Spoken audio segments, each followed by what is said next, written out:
Hey everybody, you are watching FCN Prime News here on the Fifth Column Network. I am your anchor for tonight, Trezene, the editor of FCN One, home of news, business, and politics. And boy, do I have some stories for y'all today, including updates on the Austin bombings and my favorite topic for tonight, updates on the Mueller investigation into Trump. We also got Jayco in the studio. Jayco, tell everybody what stories you have for them today.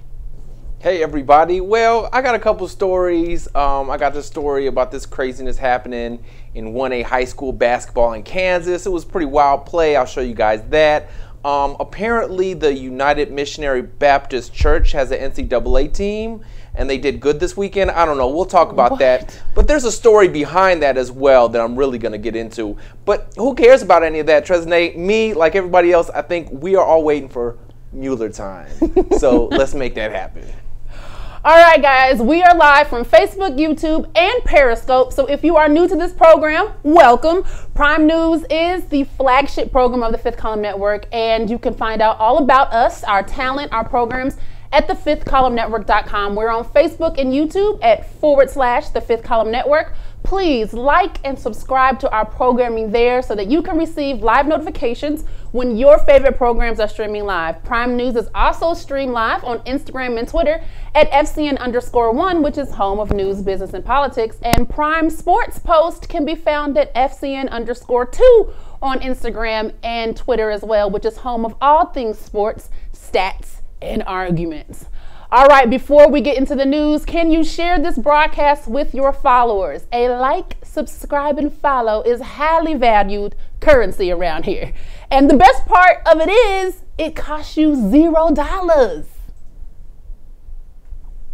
Remember that comments are totally welcome, and Jayco and I will be sure to read them at the end of the broadcast, so stick around because the conversation and drama begins when the broadcast ends. All right, let's go ahead and get into our news. First up, a jailhouse video shows deputies watching, laughing as an inmate dies right before their eyes. A newly released jailhouse video shows California sheriff's deputies watching and sometimes laughing as a schizophrenic man who had been strapped naked to a chair for 46 hours straight twists and squirms on the floor of his cell, loses consciousness, and then dies. The footage contradicts the version of events that county officials told the public in January 2017 when the inmate Andrew Holland died. Holland, age 36, had schizophrenia since his early 20s and was incarcerated on and off over the years, usually for minor offenses. He was taken into custody in 2015 on charges of battery, resisting an officer, and probation violations. He was strapped into the chair after he repeatedly kept hitting himself and wouldn't stop. The video showed sheriff's deputies periodically entering into his cell to rotate his arms and legs and offer him food and water. He was strapped in the chair, completely naked, unable to use a nearby toilet. So after having him sitting in that chair tied up naked for 46 hours straight, he was then released from the chair and moved to another cell so that all of the disgusting human waste that was collected underneath the chair, which was totally visible in this video, could be cleaned up. Video of him in the new cell showed him lying on the tile floor, completely naked with just a blanket. And then at one point you see him stand up, he's stricken with tremors, he lies down again, and then he's seen having trouble breathing, losing consciousness, and then he dies. Contrary to the county's account of the incident, the video shows that Holland was not found unconscious, and he was not found unresponsive, and he was not under the continual care of a physician at the time. County policy does require rotating a restrained inmate's extremities every 1.5 to 2.5 hours to prevent blood clots that can lead to a fatal embolism. Holland was pronounced dead roughly 1 hour after he was released from that chair. And guess what he died from? An embolism. Last year, the county awarded Holland's family $5 million for his death, which a medical examiner determined it was caused by an embolism. The family says that it will use the settlement money to establish a nonprofit to advocate for the rights of the mentally ill people that are in the criminal justice system. Authorities have since stopped using the restraint chair, but the sheriff would not say whether anyone had been disciplined in this matter. Unbelievable. So basically, in white America, mental illness is only an excuse to keep you alive after you've killed someone in a rampage, but it is never a valid reason for special care of a life in custody for petty crimes actually related to said mental illness. Got it. In other news, this one's actually very sick and very cruel. An Indiana couple is accused of having sex with their children after allegedly telling them that incest was, and I quote, the best way to build a family bond.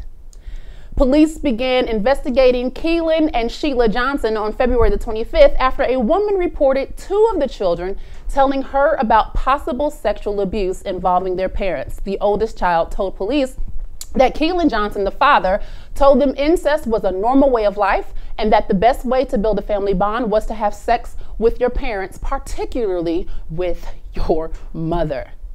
The youngest child was removed from the Johnson home immediately after that. And following that day, the child told investigators that both of her parents would do very gross things in the home. Police have said that these parents have had sex with their children since at least 2012.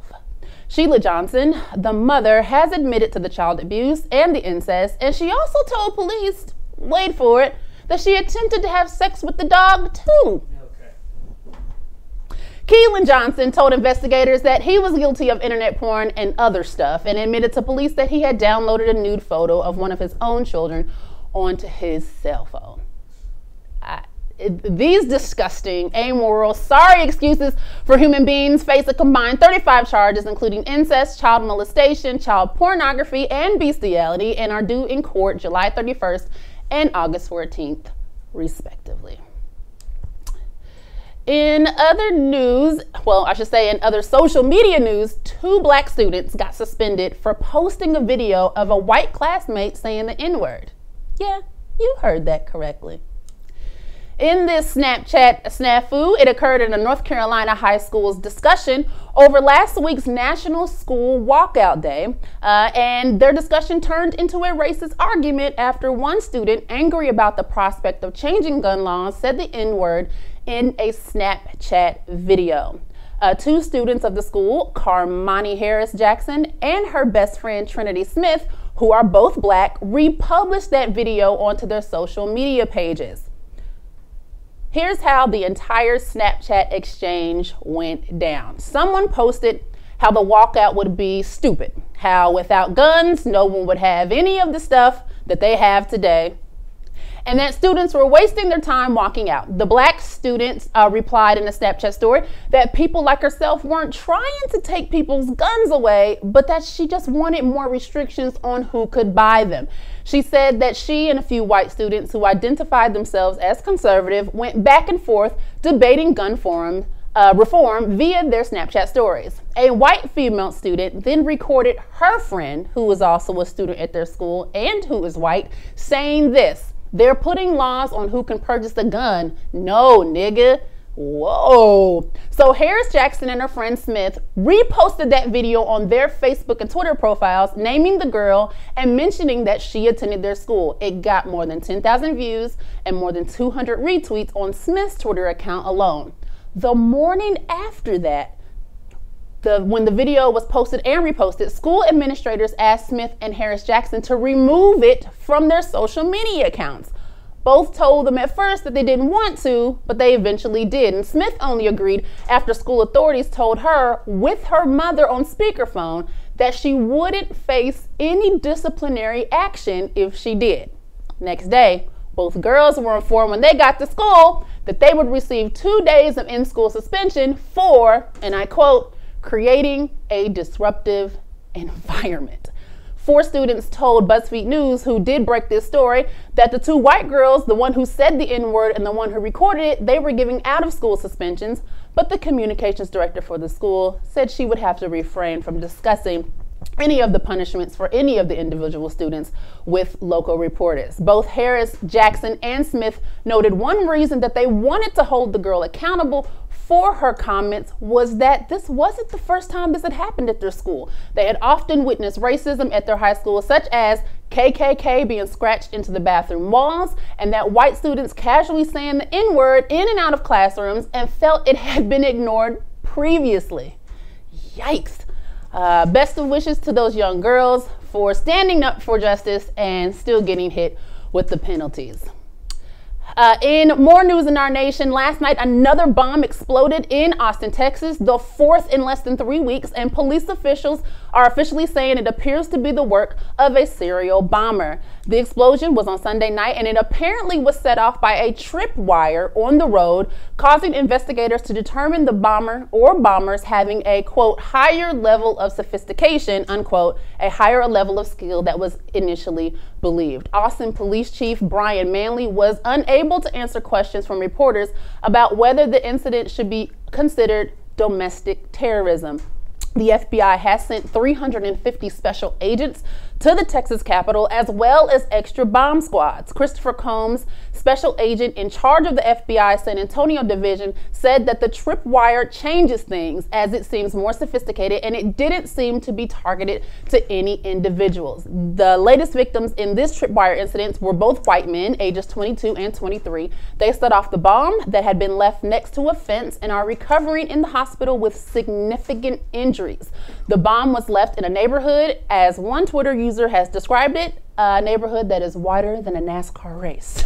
The first 3 explosions detonated in the eastern part of Austin, affecting areas where prominent black families live, each bomb targeting persons with the last name Mason, leading many to believe that the package that killed the Hispanic woman was not intended for her, but rather someone of relation to the other 3 black victims. Prior to last night's bombing, some in the area did question whether the initial blast would have prompted more urgency had it gone off in a more affluent and predominantly white neighborhood. It seems now that they are correct. With that said, I'd like to make it very clear that since the last bombing, the chief of police has since stated that racial bias, which is the basis of finding a hate crime, is being taken into account in this situation. The police chief is questioning whether this new bomb reflects sophistication of the same bomber or is a copycat targeting predominantly white neighborhoods, as this latest bombing diverts significantly from the prior bombing's MO. Also over the weekend, America celebrated St. Patrick's Day with a few black folks getting in on the festivities as well to celebrate their own Irish heritage. On Twitter, a historian who happens to be both white and of Irish heritage took to Twitter to provide context related to the myth that Irish were slaves too, and instead educating folks on how the Irish actually ascended into whiteness by engaging in an aggressive campaign of anti-blackness. Twitter user N.S. Varner, whose Twitter name is, we talked about this, whose bio says that she is an historian and writer, did a great thread over the weekend. Here's some of the great points of her thread. She says in an introductory tweet, she says, as Irish Americans, we can't celebrate our heritage without first coming to terms with the fact that our identity is constructed on a foundation of anti-blackness.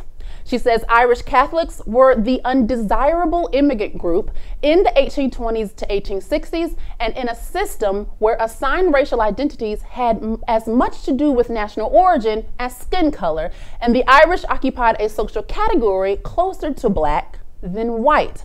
Her thread then gives a step-by-step recap of how Irish worked to achieve whiteness and its privileges. She says that the Irish did this by deliberately differentiating themselves from black people, at times doing so violently, forcing blacks into even a lower ranking in the American social order. The Irish even did so economically by systematically offering to work for less than black laborers, leading factories and artisanal trades to become predominantly fueled by Irish labor, and that they used their numbers to threaten strikes and riots if even a single black worker was brought on the job. She concludes her thread by saying that Irish Americans invoke a bootstrap narrative that celebrates the fact that the Irish pulled themselves up from destitution. But if there is to be any truth in that narrative, they have to acknowledge that those boots rest on the foundation of anti-blackness. It was a great thread, especially for all the black people out there who go hard on St. Patrick's Day. The historian's Twitter handle is @NSVarner. The tweet thread was posted March 17th, beginning at 3:17 p.m., no less. Go check out that tweet thread. In political news, Attorney General Jeff Sessions fired former FBI Deputy Director Andrew McCabe last Friday, less than 2 days shy of his retirement, ending the career of an official who had risen to serve as second in command at the Bureau. McCabe had more than recently been regularly taunted by President Donald Trump and hit with all kinds of accusations that he had misled internal investigators at the Justice Department. In a statement Friday night, McCabe said his firing is part of a larger effort to discredit the FBI and the special counsel's investigation into Russian collusion. McCabe had been expected to retire this past Sunday on his 50th birthday, when he would have become eligible to receive early retirement benefits. But Friday's termination could place a portion of his anticipated pension earned after more than 2 decades of service in significant jeopardy. Cold-blooded. At first glance, folks was like, whoa, this was ruthless, and I'll admit I was even one of those folks. But then I saw this tweet from Twitter user Dara Takafari, who so eloquently noted, the moment you see Trump gutting the FBI so they won't investigate him, and petty firing FBI veterans before they can be pension eligible, and the FBI mounting up like Voltron to take Trump down, then you remember the feds are grimy and ain't never been the homies. Touche at Truly Takafari, touche. The FBI ain't never been allies of the black community and its progress. Not never, ever. Back to the story at hand. In the context of Mueller's investigation of Russian collusion with Trump's campaign, McCabe's firing could be used or seen in prosecution of obstruction of justice efforts, similar to when Trump fired James Comey, the former FBI director, when Comey announced he was looking into Russian collusion as well. U.S. Congressman has stepped in and offered to hire McCabe to help him reach and attain eligibility for his retirement benefits. And experts are saying that it just might work. So best of luck to Mr. McCabe. Speaking of the Russian probe, it is about time to bring everyone up to speed on Mueller's investigation into Trump and possible collusion with the Russians. Yay! Because I've been holding on to all this, because something happens every day. And if I report it on every little thing, it would be annoying and time consuming. And low-key, that's what you have CNN for.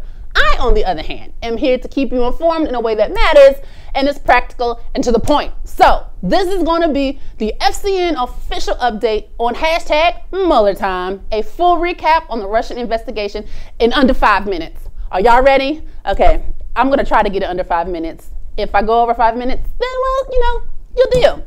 All right, so first things first, Trezene, what is the point of this investigation and why are we doing this? Well, the answer is we've got to discover whether there is or was any secret cooperation or conspiracy between Russia and the Trump campaign that explains the Russian interference in the 2016 U.S. elections. And we are doing this because in 2017, the CIA and other intelligence agencies discovered evidence that there was actual factual Russian interference with the 2016 elections, including computer hacking and spreading false reports on social media, coupled with evidence of contact between Russian officials and Trump's campaign before and during the election process. In fact, Twitter has acknowledged that fake bot accounts touting pro-Trump material have been connected to a Russian hacker group, and Facebook has said that at least 150 million Americans saw social media posts secretly placed by Russia before the election, many of which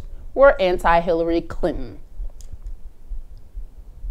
So, Trezene, what happens if collusion is found? Well, will Trump be put out of office? Because that's what we really want. So, here's how it goes. Some legal scholars are saying that Trump as president would be immune from certain charges. Others say that if Trump were charged with a federal crime, he could simply pardon himself. None of that is what we want to hear. However, if the House impeaches Trump, he would be unable to pardon himself on those charges and would face a Senate trial that could and would remove him from office. It's important to note that Mueller is probably very well aware of the procedural challenges in trying to indict a sitting president, as many legal experts have said that it would be a constitutional crisis if a sitting president, who is our chief law enforcement officer, is indicted. And this is reflected in a 2000 legal opinion from the Justice Department that has concluded that an indictment or criminal prosecution of a sitting president would unconstitutionally undermine the capacity of the executive branch to perform its constitutionally assigned functions. It seems that the drafters of the Constitution aren't that genius after all. Or maybe they just couldn't fathom a reality TV show star and unscrupulous businessman would occupy the Oval. I'm gonna go with the latter. All right, so Trezene, tell us about Mueller and the moves he's made thus far. All right, so leading the charge is Robert S. Mueller. He is a former FBI director who served under both Presidents George W. Bush and Barack Obama. He was appointed as special legal counsel to investigate all of this in May of 2017 after Trump fired then FBI Director James Comey in a defensive move when he discovered Comey was looking into the Russian interference, because that's what you got to do. Mueller is authorized to do quite a bit. He's authorized to investigate and prosecute any links or coordination between the Russian government and individuals associated with the Trump campaign, and any matter that arises or arose directly from the investigation. Yes, that is a lot of power. Mueller has the power and jurisdiction to basically get anyone got for anything and everything he happens to find during this investigation.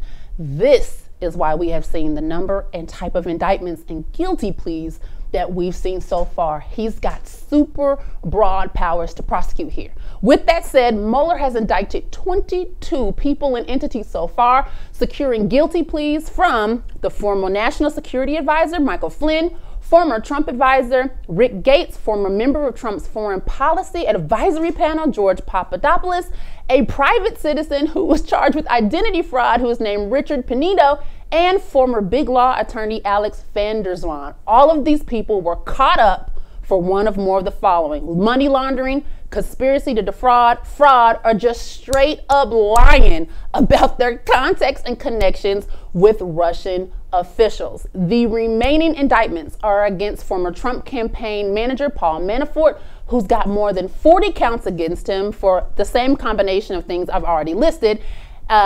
13 Russian citizens have been indicted, and 3 Russian entities have been indicted for conspiracy to undermine the election through hidden social media propaganda efforts.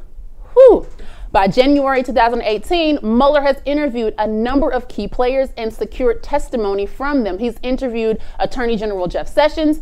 He's interviewed Dan Coates, who's the Director of National Intelligence. He's interviewed Mike Rogers, who's the Director of the NSA. He's interviewed Sally Yates. If you remember her, she's the one who was fired when she refused to implement Trump's Muslim travel ban. He's interviewed White House counsel Don McGahn, who actually Trump tried to use to fire Mueller. He's interviewed Steve Bannon, the former White House strategist, Jared Kushner, Trump's son-in-law. He's even interviewed Hope Hicks, who's now been fired, but she was communication director, and he's interviewed the former White House chief of staff. Listen, that's a long list of singing canaries who ain't trying to go to jail on no BS. Okay, so that basically gets up to speed on the latest 2 public moves that Mueller has made, which are critical. In the top of March 2018, Mueller made document and communications requests from Trump demanding emails, text, phone logs, and papers for 10 staffers of his campaign. And this past week, Mueller officially subpoenaed the Trump Organization for documents. It was the first subpoena document request directly connected to one of Trump's businesses. Y'all, this is getting good. When you start propounding document requests, It is about to get real in the litigation war room because paper trails are everything. All right, so what about Trump? Tresnay, how is Trump handling all this? What defensive moves has Trump made to protect himself? Well, besides his daily tweets of distraction, tantrums, and gaslighting, he and his team have accused the Justice Department and the FBI of abusing its authority, specifically that the very broad scope Mueller has been given to prosecute, which I described earlier, is way too broad and unconstitutional in some way. And they might be right on that one. And only time will tell. We'll have to see how it all unfolds. Another way Trump has chosen to defend himself is by firing James Comey as FBI director, ordering White House counsel to fire Special Counsel Mueller, which he threatened to say he would quit. He refused to do so. And as of this latest document subpoena from Mueller to the Trump organization, Trump's latest move of defense was his lawyer warning him that there will be trouble if the probe starts asking for communications and info that happened before Trump declared his candidacy or anything related to his real estate businesses. Yikes. I don't see how they're going to get away with that, but that is where Trump's defense lies. All right, so Tresnay, what has Mueller uncovered so far, and how much more does he have to go to get Trump out of here? Basically, Mueller has discovered and proved that everybody, and I mean everybody, has been lying their butts off about their communications and contacts with Russian officials and entities in relation all to the Trump campaign. And all of the layering of lies points to exactly where Mueller needs to be looking and prosecuting. Legal experts say that Mueller's investigation is showing he is planning to get Trump on a possible 4 ways. The first one, obstruction of justice, which is focused on Trump's attempts to influence or subvert an ongoing investigation. This is why the firing of former National Security Advisor Michael Flynn is very important, and why discovering Flynn also lied about his connections and contacts and knowledge of what was going on is also very important. It also shows that his efforts to prevent Jeff Sessions' recusal from the entire Russian probe is also important. It is all evidence that folks were trying to sway this investigation for it to either go away or to be in Trump's favor. The other one is conspiracy to violate the Computer and Fraud Abuse Act, which focuses on evidence of Trump's associates working with the Russians on hacking the Democratic National Committee and hacking the emails of John Podesta, who was Hillary Clinton's campaign chairman. This is why getting all the communications, phone logs, text, emails are very important. The third way is conspiracy to defraud the United States, which is focused on Trump's working with the Russians to leak information and create false social media accounts and other stuff that is important. This is another reason why getting all those documents and communications is critical for Mueller to move forward. The other and last way is financial crimes like money laundering, which is why a subpoena was issued recently to Donald Trump's banks, because they need to know what money was coming in and out. It is key in this investigation moving forward towards an indictment. Legal experts say that if Mueller does choose to indict Trump, it will happen before midterm elections to avoid the appearance of impropriety in swaying elections in any way. Whew, what a guy. I am a fan of Mueller. He is methodical and he is moving from the bottom up, stacking the deck in favor of justice and getting Trump out of there. He has managed to avoid any missteps thus far, and he's stayed out of the spotlight. He's done his job in a transparent way, and at every step has conveyed a high level of professionalism and high legal strategy IQ. He's like a modern day Atticus Finch. Well, I hope you found this recap useful. If you didn't, let me know. Don't be afraid to call me names. I just got called stupid for the first time in my entire life by a YouTuber last episode. I have to say, I laughed. Speaking of brilliance, let's kick it to J.Co., editor of FCN Sports and a smart guy himself, for his top sports stories this week.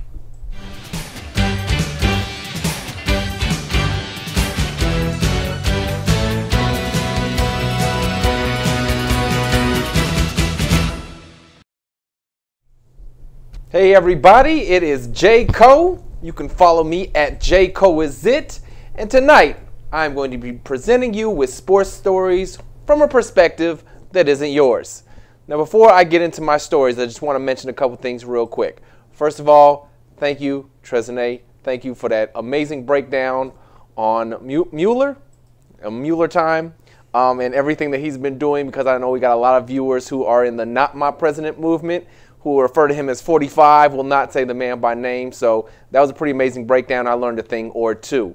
Second of all, I just want to mention last week I did introduce Tiger's comeback, and we talked about how it was good for golf. Well, apparently the third round viewership of that tournament went up from the previous year 181%.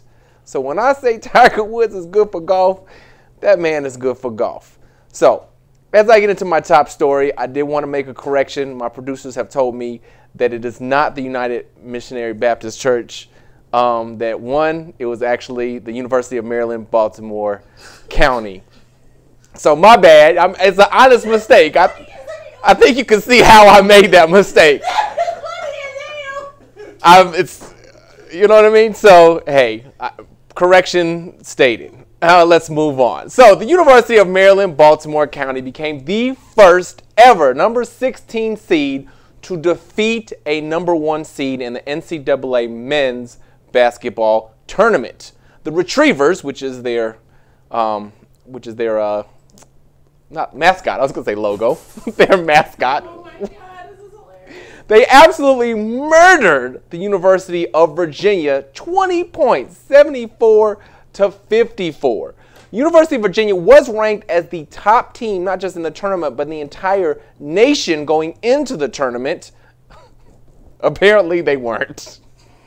But hey, college basketball, right? University of Maryland, Baltimore County actually, unfortunately, to all those who love that Cinderella story, lost to Kansas State in the second round, you know, because Kansas State is such a top-tier basketball program. So, hey, but my story actually isn't about the basketball players who, you know, fought their hearts out that first night. It is about the university itself. Meet Freeman Hrabowski III.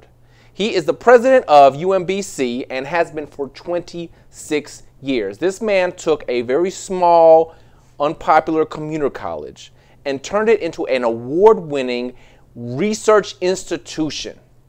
He focuses on STEM research and he pushes students to get into the STEM programs. Hrabowski has steered many of his African-American students into the STEM program because this is a program where a lot of students are underrepresented. So he has been working tirelessly. Now, I could go on and on about this man's accomplishments. He transformed the college by creating a culture that mimics his life. They call it grit. The Retriever, by the way, his nickname is True Grit. Hrabowski, he was an activist, a civil rights activist when he was just 12. He was arrested for marching in Birmingham, Alabama. Actually, the quote famous sheriff of that town, Bull something or other, spat in his face as he got arrested. He was in jail with a bunch of children. They were marching on the Children's Crusade, and he was the one that was calming the children down, keeping them calm, keeping them focused and together until they waited to get bailed out. They're in jail for 5 days, by the way. You may have also seen him on the documentary Spike Lee's 4 Little Girls. He's written 3 books on educating African-American students and has given a TED Talk on college success in sciences. So this man, because of him, because of the vision he had, the dedication he had in this education system to build this school into something, they got talented basketball players. Those talented basketball players were in school. They were able to represent for the first time their school in the NCAA tournament, and they made absolute history. So bravo to Mr. Hrabowski. I hope you all do some research on him. I could really talk all night about all the different things that this man has done. He's a pretty amazing story. So, Mr. Hrabowski, we salute you, sir. Into my next story. Kansas High School 1A basketball playoff game between Hanford and Centralia turned foul when the Centralia player, Nathan Rempe, I don't know how to pronounce his name, he committed a violent, flagrant foul against Hanford Jr. Thomas Atkins. We actually have video of that flagrant foul, if we can run that.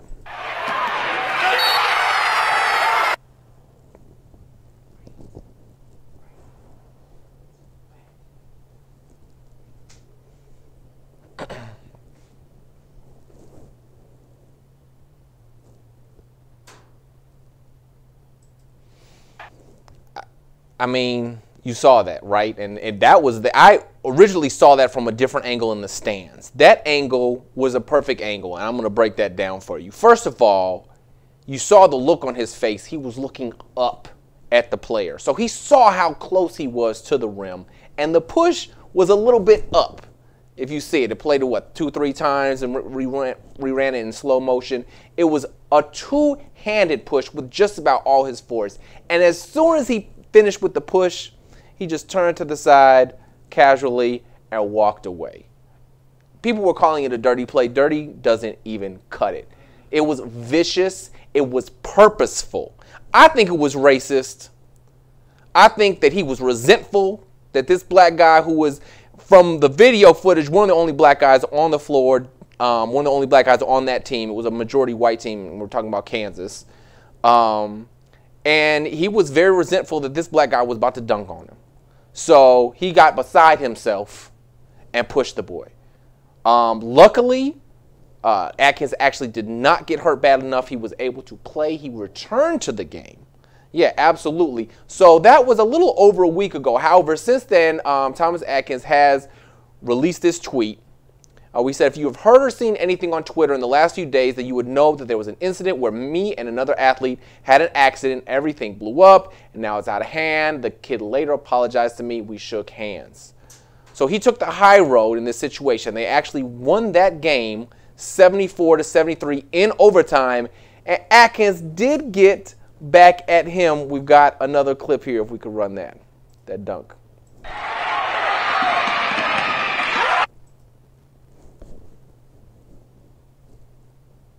Nuts.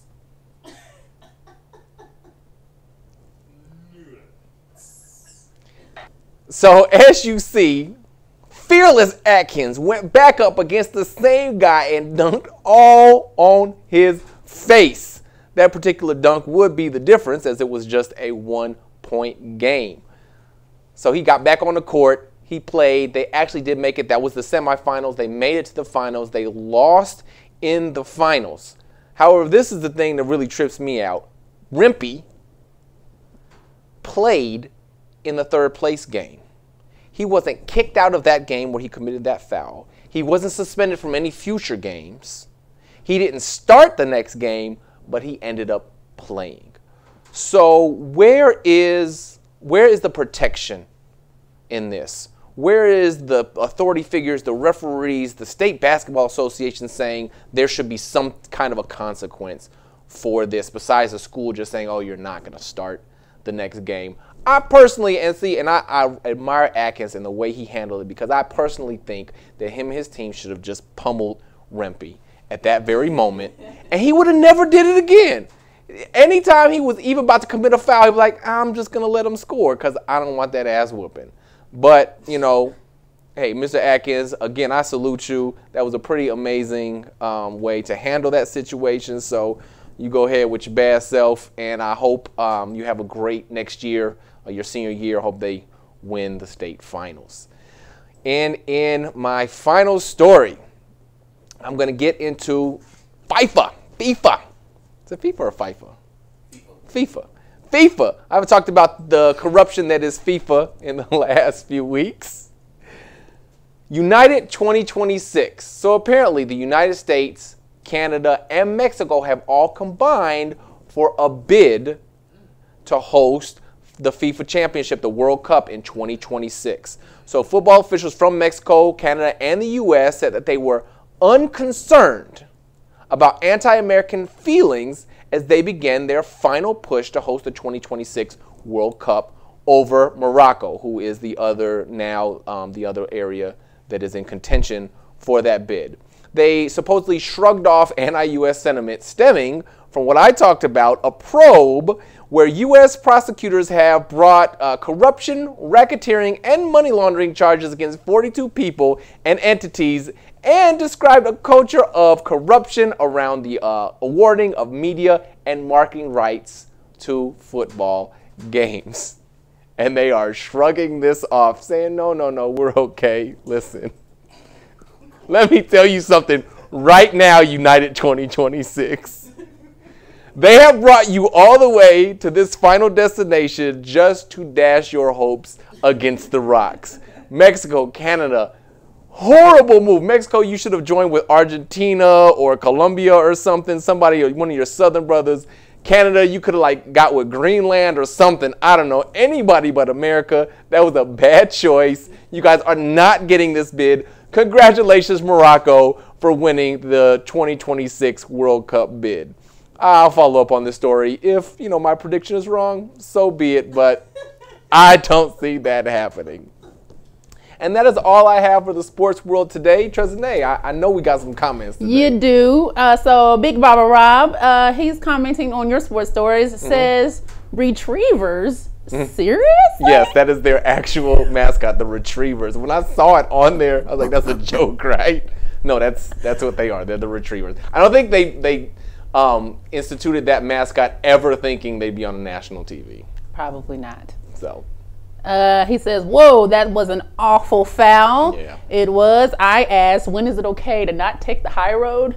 Like, when is it okay? No, seriously. Like, listen, I understand why he did it, and what really in that second clip, if you saw the teammates, or not the second clip, but the clip where he got pushed, teammates on the bench. If you look in the background, they're all white. So like, this guy is probably in a pretty precarious situation to be standing up. Yeah.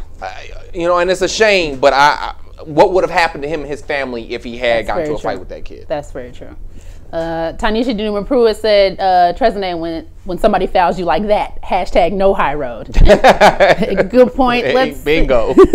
Let's see. Anthony Michael Williams says pot meets kettle, hashtag FIFA. Did I say that wrong? Nope, you got it. Better than me. Okay. And I'll report on this stuff. Let's see what else we have on this. Big Bob Rob said, when the low road will yield very high consequences. And he says, quote, your mouth writes a check, your butt can't cash. Or your fists. Did you get his MuellerTime comment? Yeah, I'm going to go back to the news story. So with the news stories, Anthony Michael Williams says, so once the white people get hurt now, it's a problem. Yes. Yes. It is a problem. Yes. When they were placing actual packages on people's porches and it was blowing people up in close range. Like, it was actually like in predominantly black neighborhoods. It was like, we're still trying to figure out what to do. And you trip up two white people, and now people are covering it. Now it's on national news. So from your analysis, does it feel like it might be a copycat because their MO completely changed? Yeah, I feel like there's a copycat. I feel like there's, or either a distraction from what they were doing, because it's such it just diverts to something completely different. It just feels like there's an agenda. Yeah, there's definitely an agenda there. Absolutely. Let's see. Big Baba Rob says, hashtag MuellerTime is going to be the biggest viral dance since hashtag Hammer Time. Yes. When the Orange Ranger gets impeached. Listen, if I'm not holding my breath, I'm not. I'm holding it. I'm holding it. I truly believe Mueller's going to find something. I believe he's going to find what he's looking for. But see, the thing is, he would have to hold out until these elections, and we would have to have the Democrats would have to take over Congress. Otherwise, it ain't happening any of the ways. I'm saying that. You're absolutely right. That is another perspective. I'm hoping that it's big enough. Because if it goes through Congress, they're like, oh yeah, no, he's all right. Nah, I hoping it's big and great enough where they have to be like, nah, you got to be out of here. Why? What have they shown you thus far? They haven't. That will tell you that they're like, oh, well, we can't say no to this one. I'm still hoping. I still have hope. What was Barack Obama's slogan? Yes, we can. Yes, we can. I'm going to say have hope that they can do it. I'm going to have hope. Okay. Let's see. Oh, he was definitely mad. Oh, I'm the fence on racist. That was Baba Rob with your comment on the foul. Yeah, he was definitely mad. Yeah, I think that's all the comments we had, actually. Unless I missed some, because you know how Facebook do. They be like, comment. Oh, nope, no comment. Any extra guys? Producers? No? Okay. Think we good? I think we're good. Okay, so tomorrow is Tuesday. That means we've got Black Lightning pregame show. at 8:30 p.m., 8 o'clock p.m., one of 8:30. those two. And then on Wednesday, you have The Woo Show hosted by Hulk A. Tone. Everything you need to know, recaps of MMA, WWE, and UFC, followed by moi hosting the ACS Versace pregame show. And then on Thursday, you already know, we'll be back with Prime News at 7 p.m.-ish, followed with Thursday Wind Down hosted by Starlet K. Mathis, and then True Baller Thursday hosted by J. Cole and the Reggie Mathis. And on Friday, we'll be here. Well, won't be here. That's a lie. But on our website and Facebook, we'll be streaming our Fry-Fi night movie where we show science fiction films that are awesomely horrible. That's all for y'all. But that's our lineup for the rest of this week. You can find us on YouTube, Facebook, Instagram, and Twitter, as well as thefifthcolumnnetwork.com. This has been another episode of Prime News. I'm Trezene. I am J. Cole. And we guys will see you next time.